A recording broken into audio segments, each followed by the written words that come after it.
Hey coaches, and welcome to my channel where I discuss the perfect play football system.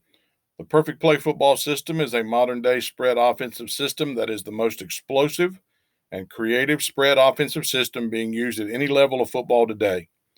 In today's video, we're going to discuss how to attack a 3-4 defense with the loop blocking scheme. Please give the video a thumbs up and make comments down below, and please bang that bell for those notifications. Here's my contact information if you follow me on Twitter at Perfect Play Football, or you can email me at perfectplayfootball@gmail.com. And as always, Perfect Play Football is sponsored by Game Changer Fundraising, which provides the most low maintenance and high profit fundraiser used today. I have used it for 15 of my 18 years as a head football coach, which is why I started the company. A fundraiser for coaches designed by coaches.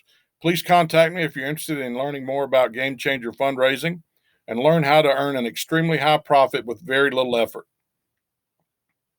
The Perfect Play Football system will teach you how to become your own offensive expert. If you're at a school and you're in a situation where your talent is less than your opponent's, or if you're at a school where you have championship level talent, you will find that this system will be perfect for you. The Perfect Play Football system is a great talent equalizer, and it can be used as a great talent maximizer. You will score fast and score a lot of points, guaranteed. So let's get into today's topic. We're going to look at blocking a 3-4 defense. This is with a two-back formation, and we have two receivers to our left. This would be probably to the field, two receivers to the field, single receiver into the boundary. Most 3-4 teams with that formation, the outside linebacker will cover down on number 2. The boundary outside linebacker will serve as the reduction side of the defense, meaning that the defensive end will become a B gap player. The outside linebacker will become a C gap player. So it's like the 3 and the 6 technique. They will reduce from the boundary. If they reduce from the field, then they must rotate a secondary defender down. They must rotate the secondary in order to cover up for the blitzing or the reduction side of the 3-4 defense. So by using this concept, and this is not the only passing concept you should use with it, but by using this passing concept, we are forcing a defender to be on the number 2 receiver, as well as the corner playing the go route. Now, into the reduction side of the defense, they will have to drop a secondary defender down to be the low hole defender into this area. Usually, most teams that I play will drop the jack safety, the boundary safety, down into that low hole. The corner, sometimes they can play it with the corner supporting and the jack playing over the top, but most teams that I play will drop the jack down and take the corner over the top. So either way you want to do it, and then there are ways to attack it based on who is the softest defender. If the corner is playing over the top, you can run an 8-yard stop by the boundary receiver. If the jack's coming down low, you could run a slant to get behind the jack into this area. Lots of things you can do to attack perimeter-wise, but the purpose of this video is to be more specific about attacking in the box. So we have a two-back formation, and we're going to go against this 3-4 defense. Now, to the play side, to the right side, the right guard and right tackle, some teams call this a fan, where they will go from the right guard will block out on the reducing defensive end. Even if he doesn't reduce, we're still going to fan out on it. The right tackle will go and attack the outside linebacker. Once again, he will probably be reducing as the 6 technique. This defensive end will be reducing as a 3 technique. The center and backside guard, left guard in this picture, will double team the nose and work their way up to the linebacker. All right, they will stay on that double team until they can reach out and touch this linebacker. When that linebacker gaps out, when he sees run, he will run to his gap. When he sees the backfield action, he will identify the play as a run.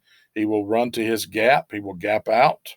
And then when he gets to his gap, the guard will take him if he comes into this A gap. If he rotates over the top of the nose, the center will come off and take that linebacker. So the double team on the nose to the linebacker. The play side linebacker will be blocked by the play side back. He would just simply attack him like it's an ISO play. Downhill, attack that linebacker. On the backside, we get to our loop part of our scheme. And this is why it's called a loop scheme, because we're going to loop the defensive end outside. Normally we take the defense, the tackle, the backside tackle, the left tackle in this picture.